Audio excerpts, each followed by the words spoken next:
So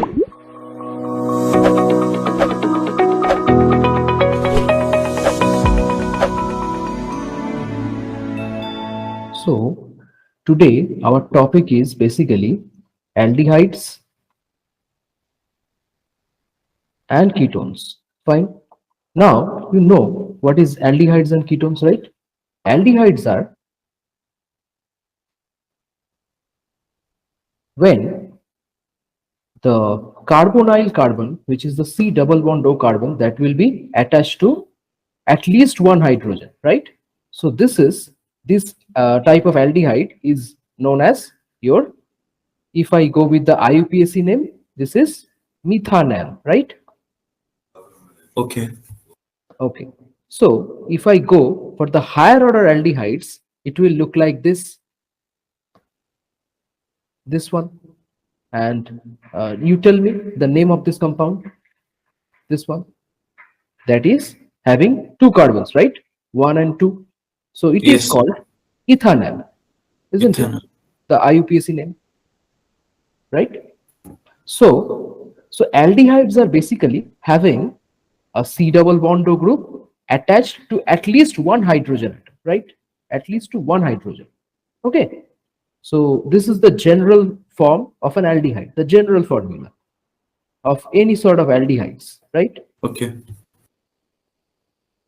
Now, then what are ketones? See, ketones are also carbonyl compounds like C double bond O, these compounds, but here no hydrogen is attached with this carbon, Yes, sir. right?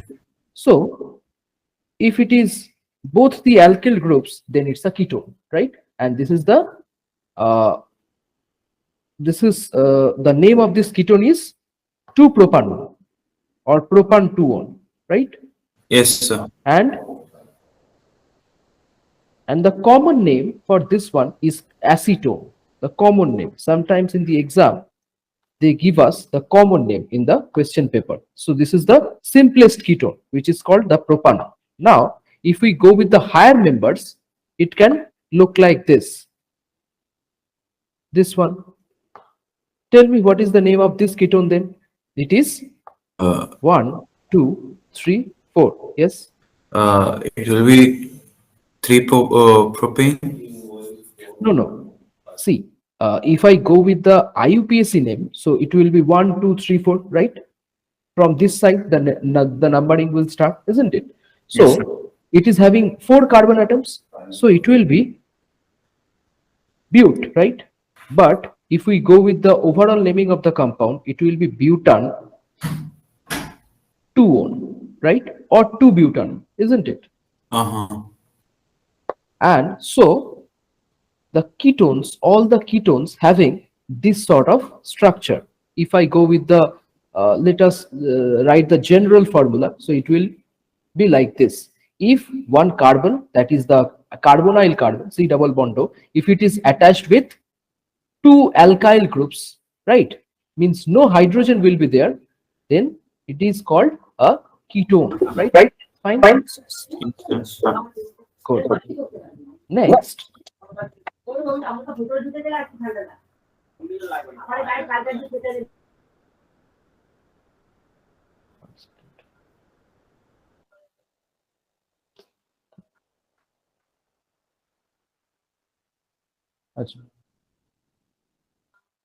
so move to the next one.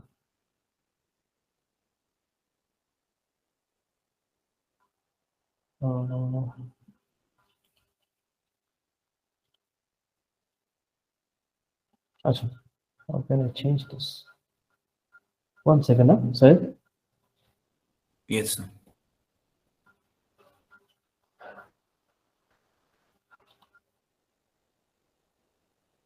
Can I erase this? Sorry. So, sorry, sir. Can I erase this to write Yes, sir. further? Yes, sir. Okay. Okay. So next. So this was the very short introduction of aldehydes and ketones.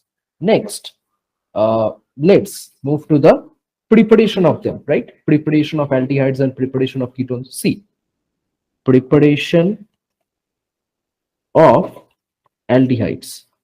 Now the next thing is how can we prepare them, right? So the first method is from alcohol. How we can make aldehyde from alcohols. So why are we choosing alcohols? Because if I take one alcohol like this, and if I be able to oxidize this, if I can oxidize this compound, then we will get this one, right? You know that aldehydes upon oxidation produces, sorry, alcohols upon oxidation produces aldehydes, right? And which Yes, can be sir. further oxidized to acids, Yes, sir. right? Now, what are the things that we should use for the oxidation of alcohol to aldehydes? So it must be some oxidizing agent that we should use, right? Yes, sir. Isn't Like it? So oxidizing in that primary case, alcohol, something. exactly. This one is a primary alcohol. In this case, this one is a primary alcohol. So we can write 1 degree alcohol, isn't it? And similarly, if we use a 2 degree alcohol, if we use a 2 degree alcohol, then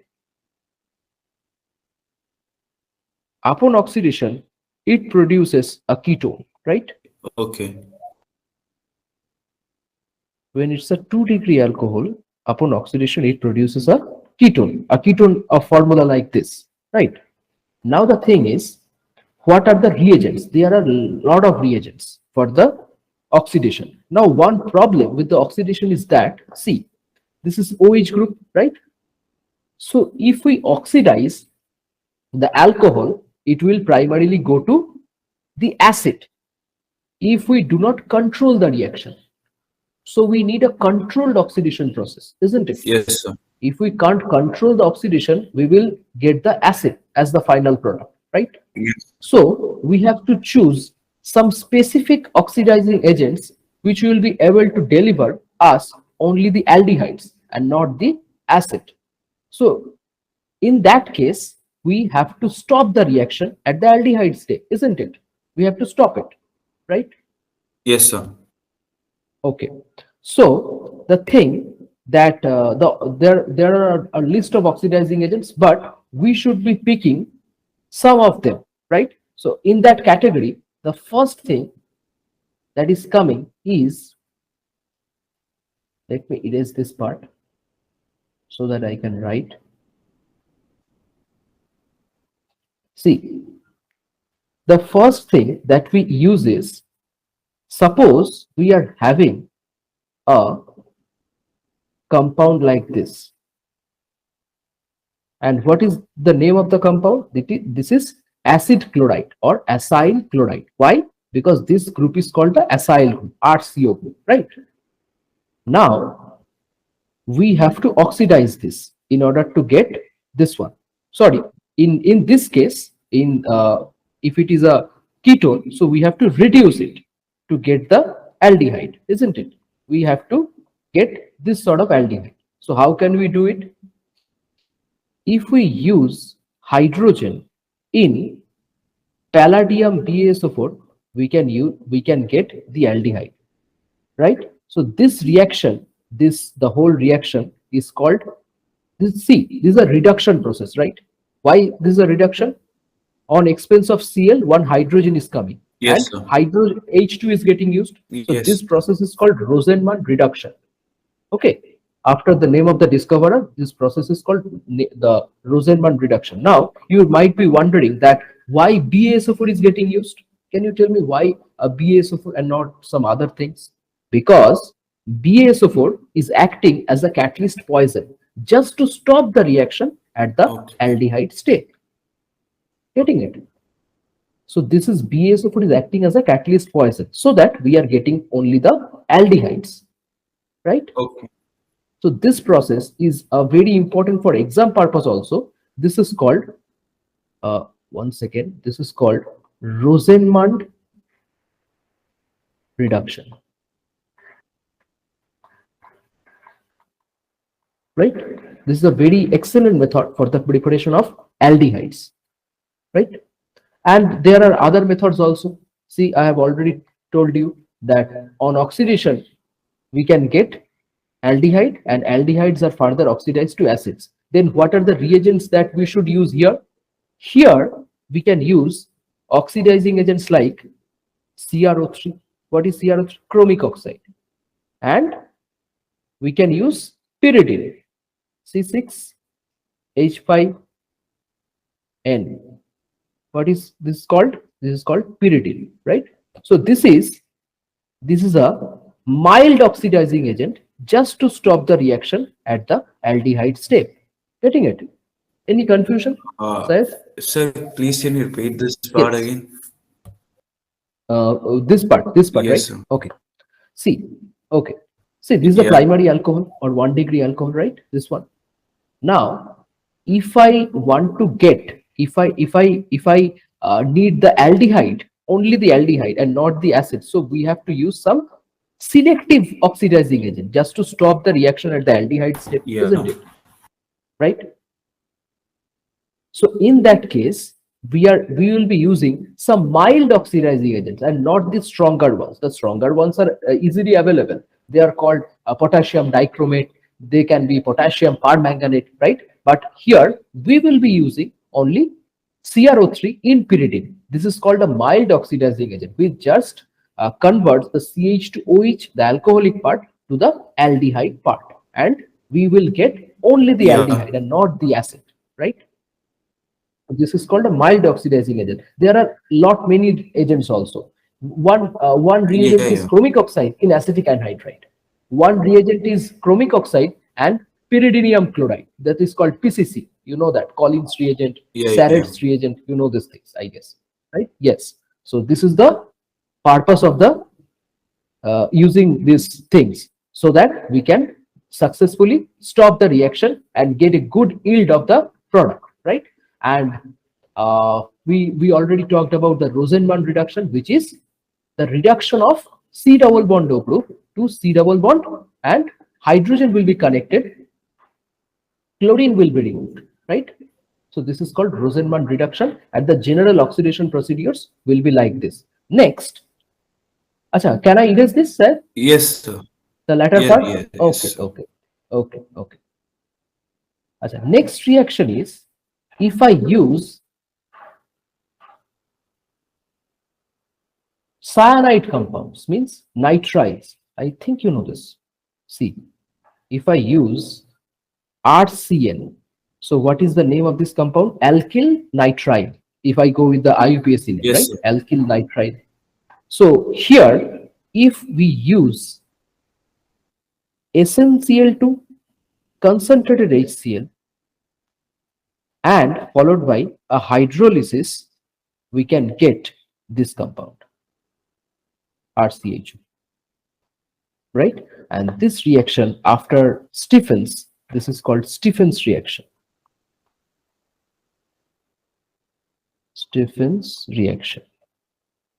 So what is happening in this process? In this process, the cyanide group is successfully converted to RCHO, which is the aldehyde group, in presence of SnCl to concentrated HCl. So what is this thing, SnCl to concentrated HCl? This is a reagent for Yes, converting cyanide to I'll, aldehyde. Now you might be wondering why this H3O plus is used for hydrolysis, because in the reaction we will get a imine intermediate. We have to hydrolyze that in order to get this one, this RCHO thing. So what is the imine intermediate forming? It is nothing but this one. This is the intermediate that is getting formed. So we have to use the H3 plus just to hydrolyze this C double uh, bond N, the CN bond. Getting it? So this is another reaction. This is okay, called Stephens reaction. So from cyanides or nitriles, we can get aldehydes, right? okay, sir. Good. Okay. Now, let's